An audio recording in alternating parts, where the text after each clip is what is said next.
هاي، ازيكم؟ وحشتوني قوي. اظن الصورة معبرة اكتر من الكلام. مفيش حد فينا مش بيحب الممبار، بس بصراحة في ناس كتير قوي بتستصعب تعمله. لكن انا النهاردة هعمله معاكي وهيطلع معاكي ناجح من اول مرة. ولو اول مرة تعمليه هيطلع معاكي مقرمش وسواه مظبوط وبحشوة مظبوطة قوي. عايزة اقول لكم ده نتيجة تجارب كتير جدا، بس بجد هتاخدي احلى ممبار ممكن تاكليه.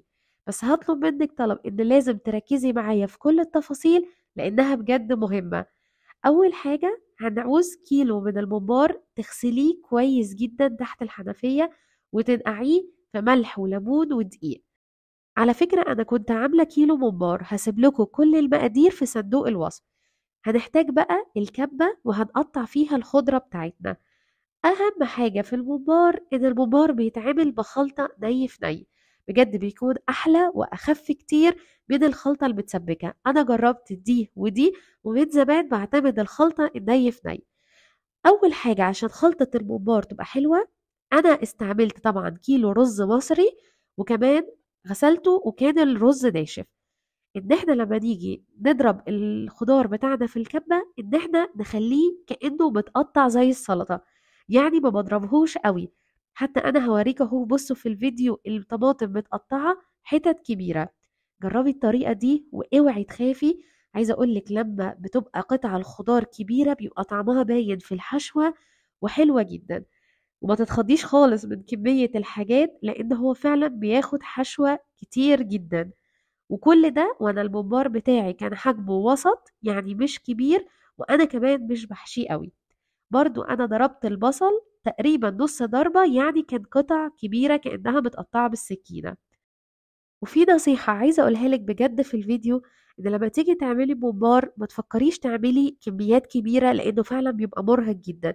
يعني ممكن كل ما تشتاقوا له تعملي كيلو بسرعة بسرعة، هيكون ألطف بكتير.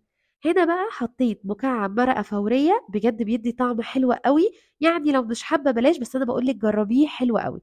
وهنبتدي نحط البهارات بتاعتنا. حطيت معلقة فلفل أسود كبيرة، وهحط معلقة كزبرة كبيرة، وكمان هحط معلقة ملح كبيرة. خلي بالكم انا بعد ما هحط كمان الصلصة واقلب الخلطة بتاعتي هرجع ادوقها تاني، لان طبعا دي كمية كبيرة، فانا لازم ادوق وايه اظبط كده التوابل بتاعتي. وكمان هشوف لو هيحتاج صلصة مرة تانية.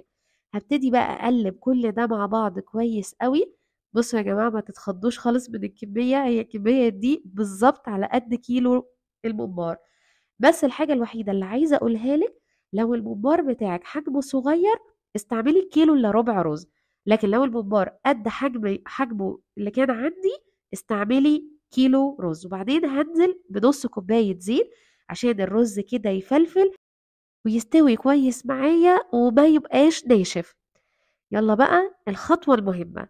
بصوا أنا بفتح الممبار وأبتدي أحط فيه كمية رز من ناحية واحدة، وأبتدي أنزلها وأفردها.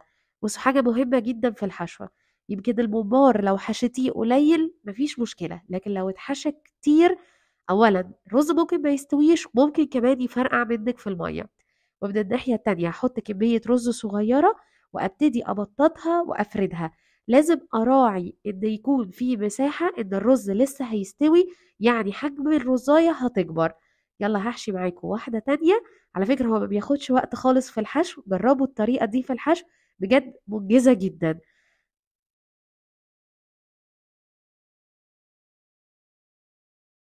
حلة بقى فيها مية سخنة بتغلي كويس جدا، وحطيت فيها كل التوابل اللي بحبها، وهبتدي احط الممبار بتاعي في المية السخنة.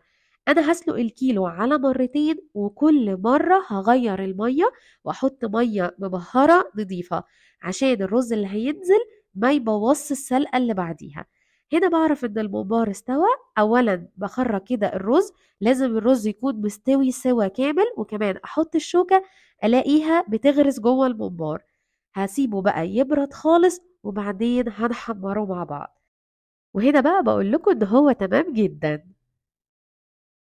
بعد كده حمرته في زيت غزير لحد ما اخد اللون الذهبي الحلو ده. عايزه اقول لكم لو بتحبوه مقرمش سيبوه شويه في الزيت لحد ما لونه يبقى غامق كده، انا بحبه مقرمش طبعا. لو انتي بتحبيه طري خرجيه لونه فاتح شوية عن كده. أظن كلنا بنحب الممبار، محدش ما بيحبوش، كلنا بنروح المطاعم مخصوص عشان نطلبه. بس بجد دي من الحاجات اللي لما بتتعمل في البيت بتكون أحلى بكتير. بحبكوا قوي.